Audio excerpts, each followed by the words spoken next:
security, wages may be low. But the second tragedy, which is also, much, painful, is Mr. Kundu, I would just request you to please stay on while the inauguration, the dedication of the Paradeep oil refinery is just going to happen at any moment now. These are the live visuals coming in from there, Indian Oil's 11th refinery that is at Paradeep. तालियां बजा के इस inauguration का उद्घाटन का स्वागत किया गया। सभी मंच पर जो अतिथिगण मौजूद थे सभी ने ताली बजाकर इसका स्वागत किया। अरबों की लागत से बने पारादीप ऑयल रिफाइनरी को आज राष्ट्र को समर्पित किया गया है। इससे न सिर्फ उड़ीसा और आसपास के क्षेत्रों को फ़ायदा मिलेगा बल्कि पूरे भारत की ऊर्जा ज़रूरत और ख़ासकर जो स्वच्छ ऊर्जा है, ग्रीन ऊर्जा है, जिसकी ज़रूरत भारत जैसे देशों को है, उस क्षेत्र में ये रिफाइनरी काफ़ी कारगर साबित होने वाली है। संदीप जी, ये तस्वीरें हम देख रहे हैं, ये जो जिसका हमें इंतज़ार था, तस्वीरें अब आ गई हैं, राष्ट्र को समर्पित कर दी गई है रिफाइनरी है। एक बार फिर से अगर आप संक्षेप में बताना चाहें क्या मतलब है इसका। अब जो ग्रीन ऊर्जा के क्षेत्र में भारत की कोशिश विकास तो करना है लेकिन ग्रीन ऊर्जा का भी ध्यान रखना है, उस दिशा में ये कितनी कारगर साबित हो सकती है? उस दिशा में काफ़ी मतलब it's a investment for the future basically. ये this project is not for the immediate, it's for the next 4 or 5 years। अगले 4-5 साल में जो ग्रीन फ्यूल जो जरूरत पड़ेगा उसको शायद ये रिफाइनरी मीट करेगा। And it's one of the largest I said की refinery in the eastern India and वो सबसे बड़ा सिग्निफिकेंट है because and that too on a port and that too with investment of 34,000 crore rupees. क्या ये कहना सही है कि आप कह रहे हैं कि जो पूरे देश को फायदा मिलेगा उसके मुकाबले जो आसपास के क्षेत्र को, उड़ीसा को जो फायदा मिलेगा ऊर्जा के क्षेत्र में नहीं, आसपास के विकास के क्षेत्र में, वो उससे ज्यादा बड़ा है? वो उससे ज्यादा बड़ा है। मैं हमेशा कहता हूँ अब 11वां रिफाइनरी है ये इंडियन ऑयल का और एक प्रोजेक्ट है बेसिकली। बट ये मैं पहले ही बताया कि पेट्रोकेमिकल कॉम्प्लेक्स के साथ भी है, बट उसका इन्वेस्टमेंट का पोटेंशियल देखिए। मैं अलाइड सेक्टर में बताऊँ, डायरेक्ट एम्प्लॉयमेंट का मैं बात नहीं कर रहा हूँ अभी। डायरेक्ट एम्प्लॉयमेंट तो कई राज्यों से लोग जाएंगे काम करेंगे, but indirect employment is huge. Thousands of jobs will be created, thousands of youth will be employed in the transportation, road and और LPG सिलेंडर जैसे आप देख रहे हैं पिक्चर में LPG सिलेंडर जो इन्होंने लॉन्च किया है। संदीप जी, एक बार आपको रोकना चाहेंगे, प्रधानमंत्री जी कार्यक्रम में शिरकत कर रहे हैं। उद्घाटन के बाद वहाँ पर कार्यक्रम को आगे बढ़ाया जा रहा है। सीधे उड़ीसा माननीय प्रधानमंत्री प्रदान करछंती। तृतीय Shrimati Bharati Behera. Shri Narendra Modi ji distributing LPG connections coming from IOCL, BPCL and HPCL to some rural householders. Corporate सामाजिक दायित्वबद्धता अंतर्गत 5टी उच्च चिकित्सा उपकरण और वैषयिक क्षमता संपन्न आम्बुलांस ओडिशार लोकंक सेवा पई अर्पित करिवे प्रधानमंत्री श्री मोदी जी एवं ओडिशार माननीय मुख्यमंत्री याको ग्रहण करिवे। 5टी ambulance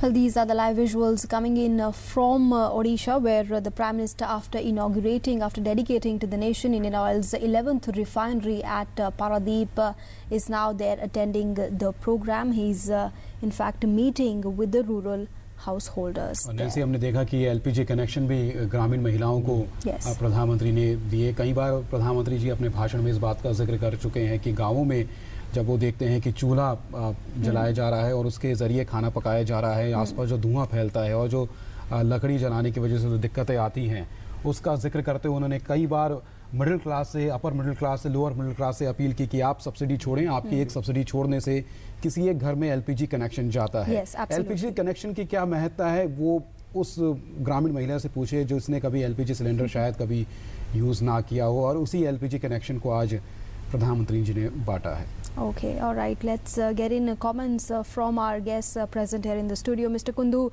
what we are seeing on our screens are the visuals, and like we've been talking about, Prime Minister meeting there with the rural householders, and in pursuance of government's commitment towards sustainable development, but with clean energy, the green fuel that we've been talking about. He's dedicated to the nation, Indian Oil's 11th refinery at Paradeep, but also at the moment these visuals telling us the Prime Minister meeting with the rural householders and distributing the LPG connections, reducing the usage of wood that's considered to be one of the biggest emitters of pollution. Mr. Kundu. No, I entirely agree that when you're talking about sustainable development, use of clean energy and appropriate.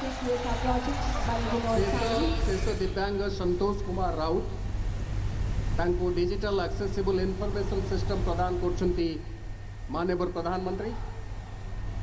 जी अमिताभ जी.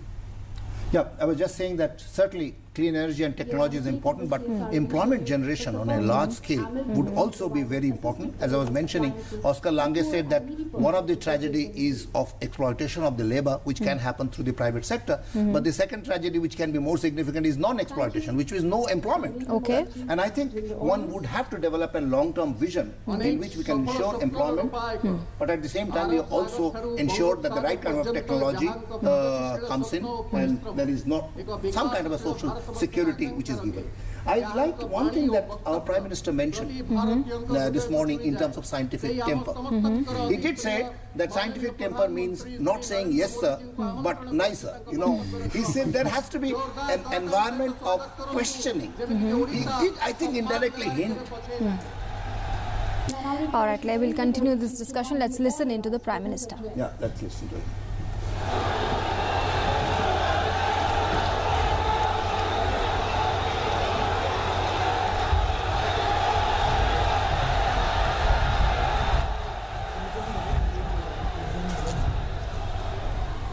जय जगन्नाथ.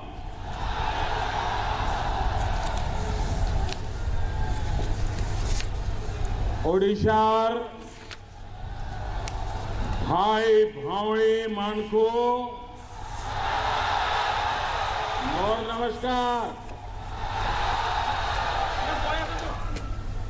सूर्य मंदिर अर्क क्षेत्र कोणार्कर माटी को मोरो प्रणाम. महाप्रभु श्री जगन्नाथम को मोर कोटि कोटि प्रणाम. जय जगन्नाथ. ओडिशा के राज्यपाल डॉक्टर जमीर जी, ओडिशा के मुख्यमंत्री श्रीमान नवीन पटनायक जी, केंद्र में मंत्री परिषद के मेरे साथी श्रीमान जुएल ओराव जी, इसी विभाग के मंत्री मेरे युवा साथी श्रीमान धर्मेंद्र प्रधान जी, बांग्लादेश प्रधानमंत्री के सलाहकार श्रीमान डॉक्टर तौफीक इलाही चौधरी, श्रीलंका सरकार के पेट्रोलियम संसाधन विकास उपमंत्री डॉक्टर अनोमा गमागे, ओडिशा सरकार के मंत्री डॉक्टर दामोदर राउत, श्री देवी प्रसाद मिश्रा, संसद में मेरे साथी डॉक्टर कुलमणि समल जी, श्रीमान रंजीव बिस्वाल जी, केंद्र सरकार के सचिव Shri KD Tripathi, Indian oil के चेयरमैन श्रीमान बी अशोक जी और विशाल संख्या में पधारे आए हुए मेरे प्यारे भाइयों और बहनों,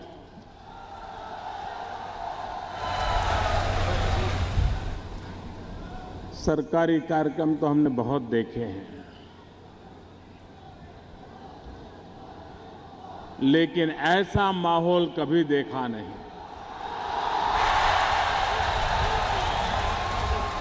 मेरी जहां भी नजर जा रही है, लोग ही लोग हैं.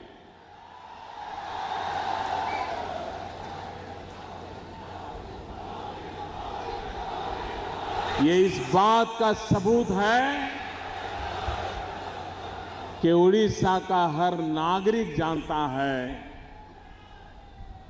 इस पारादीप रिफाइनरी का उनके जीवन में कितना महत्व है, ओडिशा के विकास के लिए कितना महत्व है, वो हर ओडिशा का नागरिक जानता है। मैं आप सबको हृदय से धन्यवाद करता हूं कि आप इतनी बड़ी संख्या में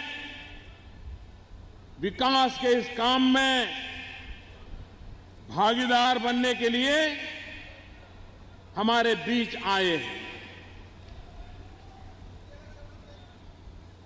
ओडिशा ये उत्कल मणि पंडित गोपबंधु दास जी, उत्कल गौरव मधुसूदन दास जी, सुरेंद्र साई जी एवं महाराज के कृष्णचंद्री गजपति जैसे महान महापुरुषों को, आत्माओं को मैं नमन करता हूं। सैकड़ों सालों तक ओडिया व्यवसायी साधव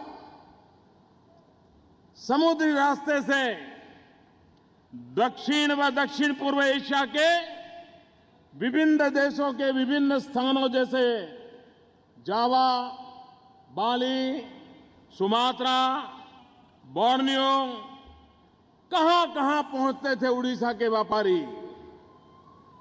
इसकी याद में हर साल आज भी पवित्र कार्तिक पूर्णिमा के पावन अवसर पर प्रदेश के कोने-कोने में बोईत वंदना की जाती है। पारंपरिक रूप से यहां के बंदरगाह विश्व के अन्य भागों से व्यापार के लिए बहुत ही वाइब्रेंट हुआ करते थे। महाकवि कालिदास ने रघुवंशम काव्य में कलिंग के राजा को महोदधीपति एंड लॉर्ड ऑफ द सी इस रूप में वर्णन किया है। मैं इस पारादीप जगतपुर सिंह जिले की माटी को भी पावन क्षेत्र मानता हूं। यही धरती है जहां शूद्र मुनि सारला दास ने संपूर्ण महाभारत की रचना की और यह संस्कृत के अलावा किसी भी भारतीय भाषा में सबसे पहली लिखी गई महाभारत थी। अत्यधिक विनम्रता के साथ मैं आज उत्कल केसरी हरे कृष्ण महताब और उत्कल के महान पुत्र श्री बिजू बाबू को याद करना चाहता हूं। यही तो महापुरुष थे जिन्होंने पारादीप को बचाने के लिए बंदरगाह की स्थापना के महत्वपूर्ण भूमिका निर्वाह किया था। इस जगतसिंहपुर जिले की मिट्टी में उड़ीसा के पूर्व मुख्यमंत्री श्रीमान नवकृष्ण चौधरी, स्वातंत्र सेनानी गोपबंधु जी, मां रमा देवी जी, मालती देवी जी और सुप्रसिद्ध वैज्ञानिक प्राण कृष्ण परिजा, ये ऐसे महापुरुष हैं जिनको याद करके मैं सर झुकाता हूं, उनको नमन करता हूं।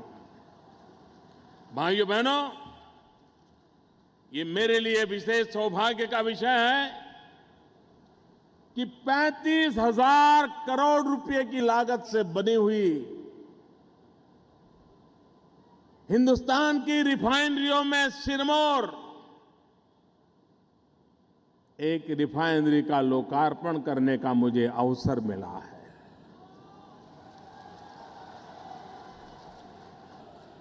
और खुशी की बात यह है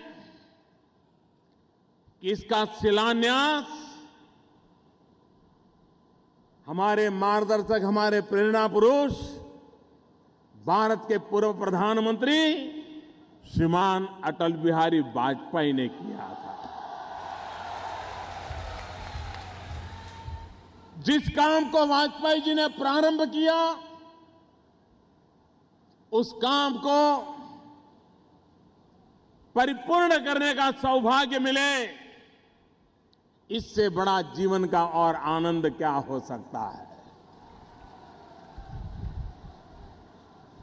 भाइयों बहनों, ये ऐसी योजना है जिसके कारण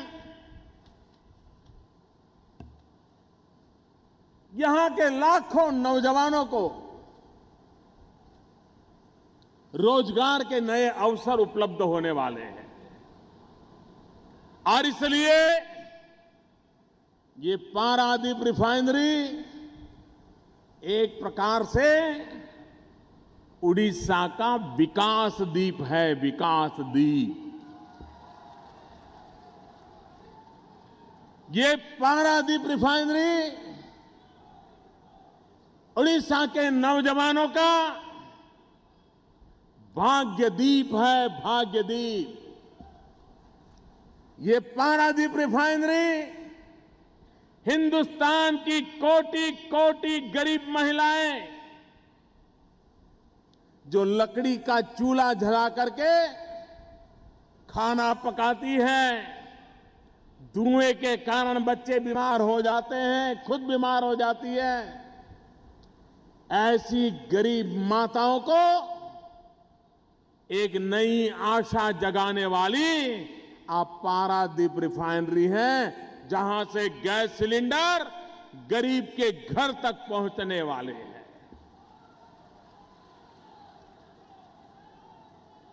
सरकार जब काम करती है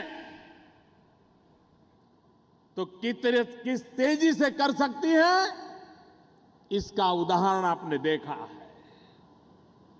हमारे देश के कई प्रोजेक्ट 40-50 साल किसी को विचार आए, 10 साल के बाद कागज पे उतरे और 5-10 साल बीत जाए, योजना बनते बनते फिर शिलान्यास हो और उसको पूरा करते करते तो पीढ़ियां बीत जाएं, लेकिन वो काम पूरा नहीं होता है। आजकल मैं कहीं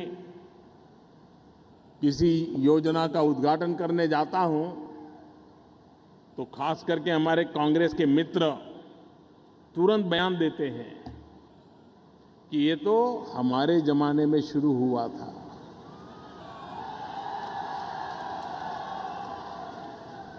भाइयों बहनों,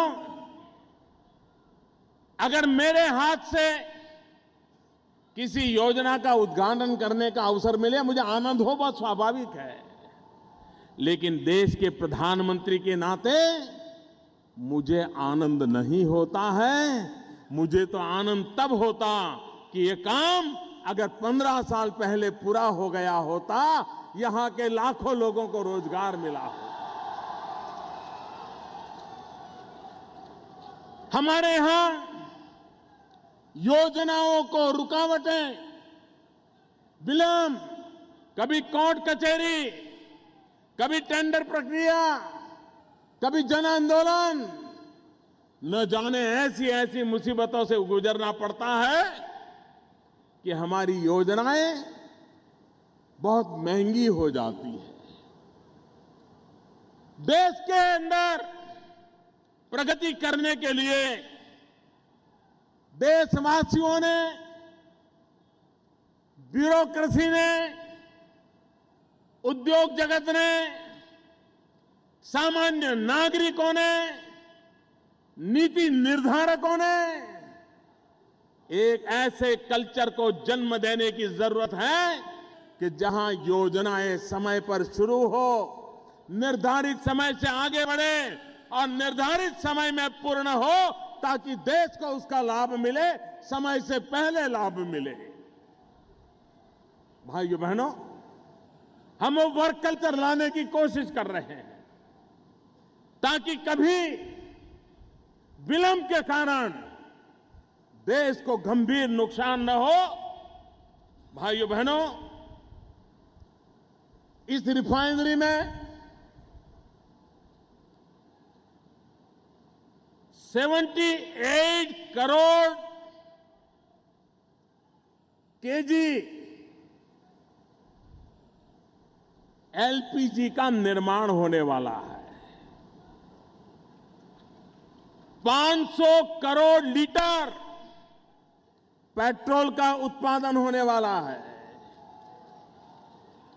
660 करोड़ लीटर डीजल का उत्पादन होने वाला है।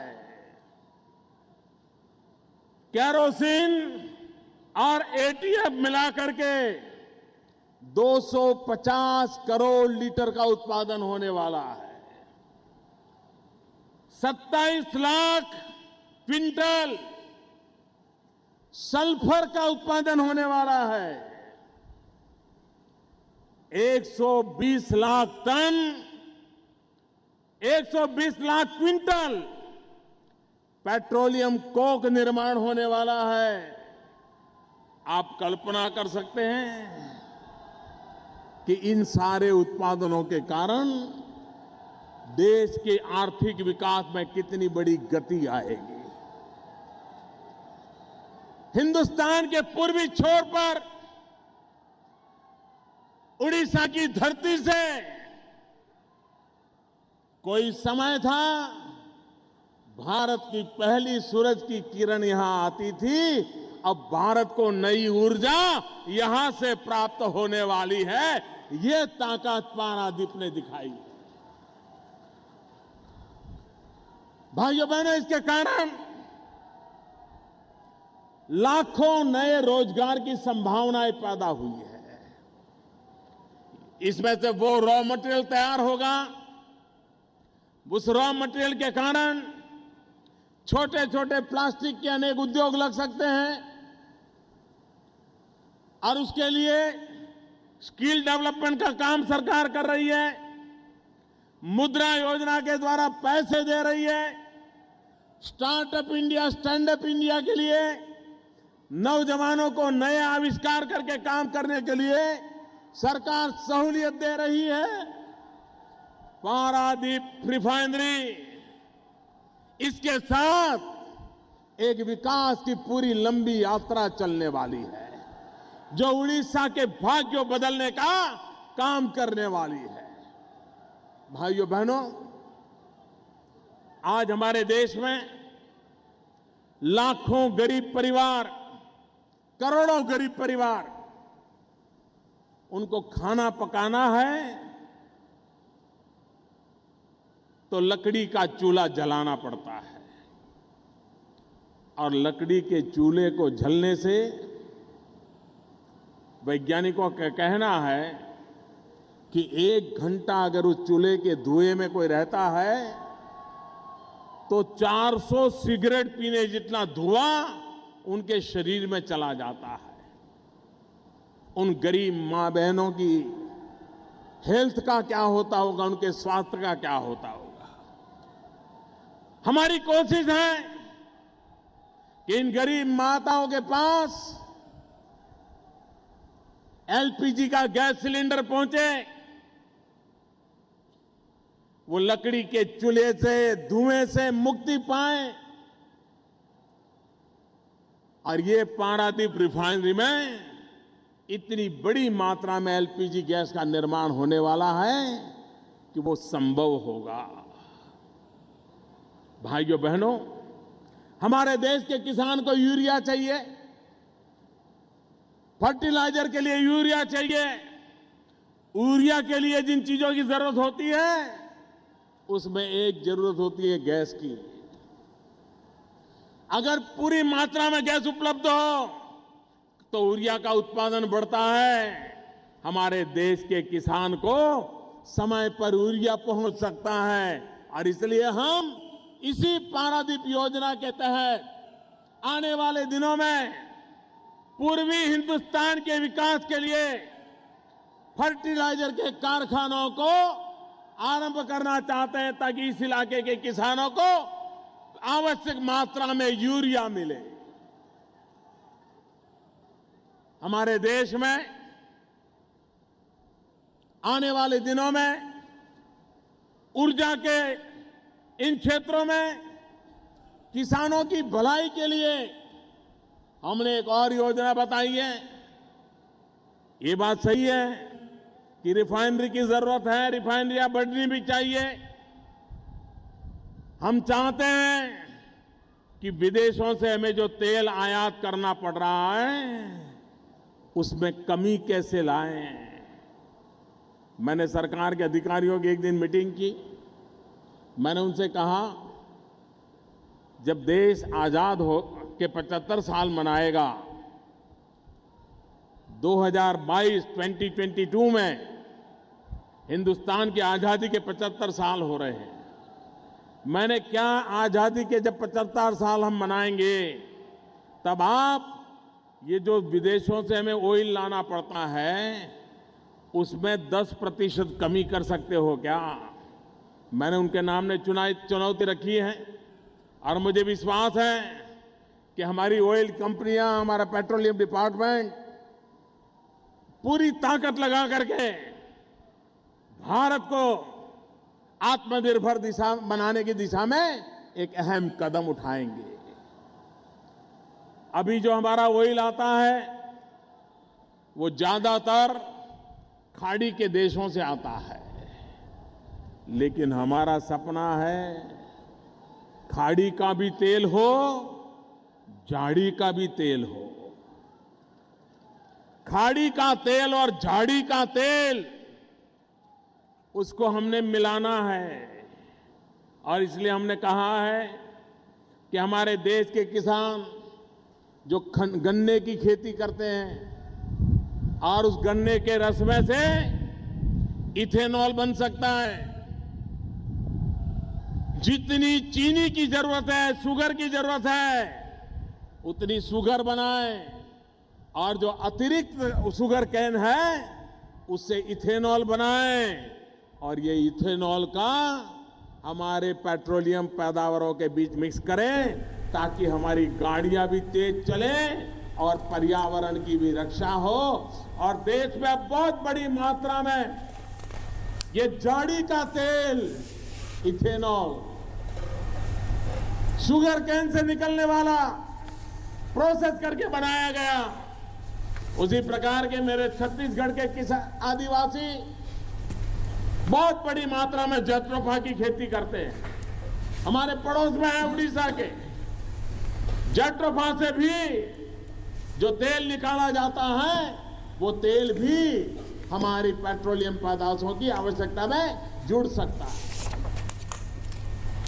हम झाड़ी के तेल की तरफ भी भरपूर कोशिश कर रहे हैं। दूसरी तरफ सोलर एनर्जी पर बल दे रहे हैं ताकि भारत ऊर्जा के क्षेत्र में आत्मनिर्भर बने, भारत अपने पैरों पर खड़ा हो, दुनिया पर किसी से पर हमें आश्रित न रहना पड़े। ये पारादीप रिफाइनरी उस काम को बल देने के लिए एक महत्वपूर्ण कदम इस सरकार के द्वारा उठाया गया है। भाइयों बहनों, हमारे देश में किसी भी किसान परिवार को पूछोगे, 100 एकड़ भूमि होगी, उसके बाद भी अगर किसान को पूछोगे कि आपके 3 बेटे हैं, क्या सोच रहे हो, बेटों को आगे कहां ले जाना चाहते हो, तो किसान बाप कहता है एक बेटे को तो खेती में लगाऊंगा, लेकिन 2 बेटे उनको तो सही शहर में भेज दूंगा, वो अपना रोजी रोटी कमा लेंगे, वहां कहीं नौकरी धंधा कर लेंगे। यानी किसान भी अपने 3 बेटों को अब खेती में लगाना नहीं चाहता है। किसान भी अपने एक बेटे को खेती दे करके 2 बेटों को किसी दूसरे काम में लगाना चाहता है। ये दूसरा काम किसान के बेटे को कब मिलेगा? क्या किसान का बेटा बेरोजगार रहे? क्या किसान का बेटा कर्जदार बनता चले? अगर हमारे गांव के किसान के बेटे को भी रोजगार देना है तो हमारे देश में हमें उद्योगों को बढ़ावा देना होगा। अगर ये पारादीप रिफाइनरी न बनती, ये 3000 एकड़ भूमि अगर इस काम के लिए न लगाई गई होती तो लाखों लोगों को रोजगार के अवसर पैदा नहीं होते। पूरे ओडिशा के भाग्यों बदलने में हमें ये जमीन काम न आती। ये पारादीप रिफाइनरी है जिसके कारण वो जमीन आज हिंदुस्तान के गरीब किसान के बेटे को रोजगार देने का कारण बन रही है। और इसलिए भाइयों बहनों, हम नौजवानों के लिए रोजगार की संभावनाएं बढ़े, क्योंकि हिंदुस्तान जवान है। दुनिया का सबसे जवान देश हिंदुस्तान है। 65% जनसंख्या 35 साल से कम उम्र की है। जिस देश के पास इतने जवान होते हैं, उस देश के सपने भी जवान होते हैं, उस देश के इरादे भी जवान होते हैं, उस देश के संकल्प भी जवान होते हैं, और उस देश को आगे बढ़ाने के लिए ताकत भी लगती है। वो जवान ताकत होती है जो भारत के भाग्य को बदलती है। और इसलिए हमने मुद्रा योजना के द्वारा नौजवानों को अपने पैरों पर खड़े रहने के लिए, रोजगार उपलब्ध कराने के लिए अवसर मिले। हम नहीं चाहते कि हमारा देश का नौजवान जॉब सीकर बने, जॉब पाने के लिए बेचारा इधर उधर भटकता रहे। हम चाहते हैं ऐसा माहौल कि हमारा देश का नौजवान जॉब सीकर नहीं, जॉब क्रिएटर बने, 1 को 2 को 5 को रोजगार दे, ऐसा नौजवान को ताकत मिले। और इसलिए मुद्रा योजना के तहत बहुत बड़ी मात्रा में धनराशि आज नौजवानों को देने की दिशा में हमने काम उठाया है। करीब करीब 1 लाख करोड़ रुपया पिछले दिनों हमने दिया है। इतने कम समय में देश के सामान्य परिवार के लोगों को 1 लाख करोड़ रुपया मुद्रा योजना में मिलना ये छोटी बात नहीं है। मुझे अभी धर्मेंद्र जी बता रहे थे कि पूरे उड़ीसा में पिछले 60 साल में 26 लाख लोगों को गैस सिलेंडर मिला। 60 साल में 26 लाख। धर्मेंद्र प्रधान जी मंत्री बनने के बाद 1 साल के भीतर भीतर 11 लाख गरीब परिवारों में गैस का सिलेंडर अकेले उड़ीसा में पहुंचा दिया। काम तेज गति से कैसे होता है, इसका ये उदाहरण है। 60 साल में 26 लाख, 1 साल में 11 लाख, ये काम किया जाता है। ये काम ये सरकार कर रही है। और इसलिए हमारी कोशिश है कि हमारे देश के नौजवानों को रोजगार की नई संभावनाएं पैदा हो। अब तक हमारे देश के अर्थकारण की पंडित लोग चर्चा करते हैं तो 2 बातें हमेशा कहते हैं।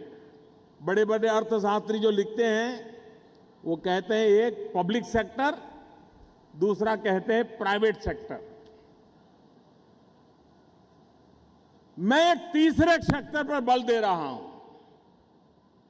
इकोनॉमी में अगर पब्लिक सेक्टर का महत्व है, प्राइवेट सेक्टर का महत्व है, तो तीसरा महत्वपूर्ण क्षेत्र को बल देने की जरूरत है, वो है पर्सनल सेक्टर। एक एक इंडिविजुअल ये स्वयं बलबूते पर खड़ा होकर के आगे बढ़े। और इसलिए एक एक व्यक्ति को आगे बढ़ाना, एक एक परिवार को आगे बढ़ाना, उस प्रकार की आर्थिक नीतियों को बल देकर के ये सरकार आगे बढ़ रही है।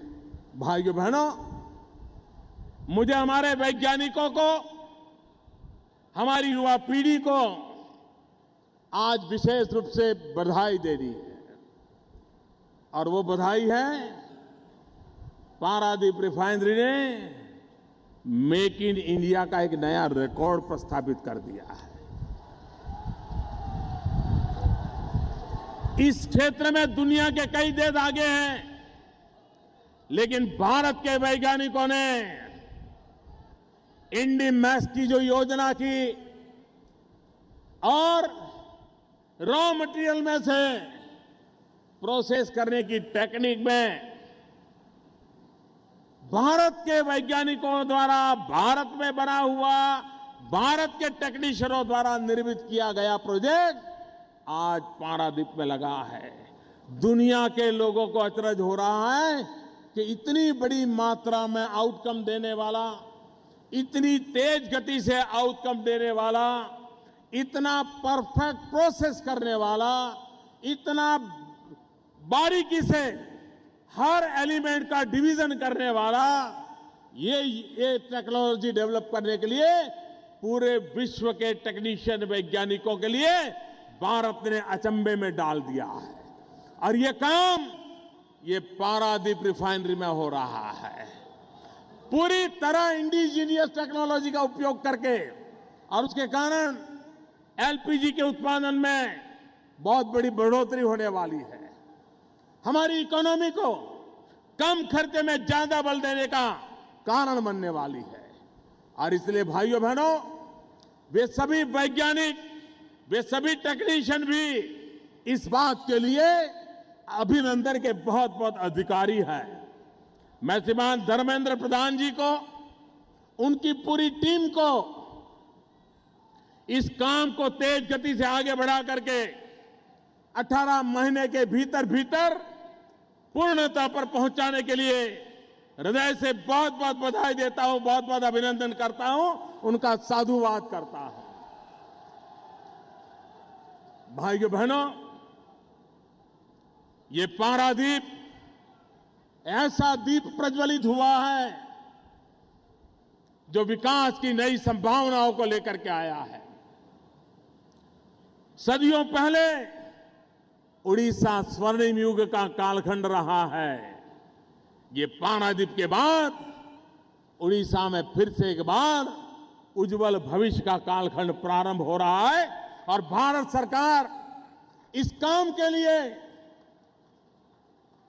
जितना करना होगा कभी पीछे नहीं हटेगी।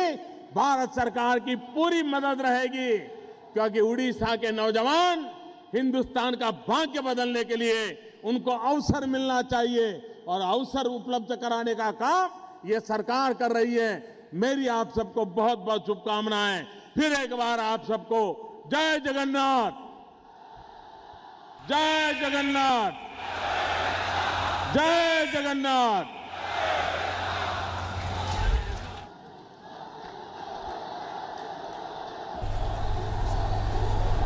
Thank you to the Honorable Prime तालीर Minister. गुंजरण शुभु माननीय प्रधानमंत्री जो बड़ी भाव में से ओडिशा पई स्वप्न देखिचंती एवं आपण मानक सम्मुख रे रखिचंती। गोटे Thank you. जोरदार ताली प्रधानमंत्री पई आउ थरे। Recall these words of wisdom that only comes with decades of experience, expertise, and the vision to see India shine and grow as the next superpower of the world. Thank you so much, the Honorable Prime Minister. वर्तमान Indian oil तरफरु यही विशेष ऊर्जा उत्सवर प्रेम र स्मारकी भल पाइबार स्मारकी मान्यगण्य अतिथि मानक प्रदान करा जिवो। आमे वर्तमान अनुरोध जनाउछु मान्यवर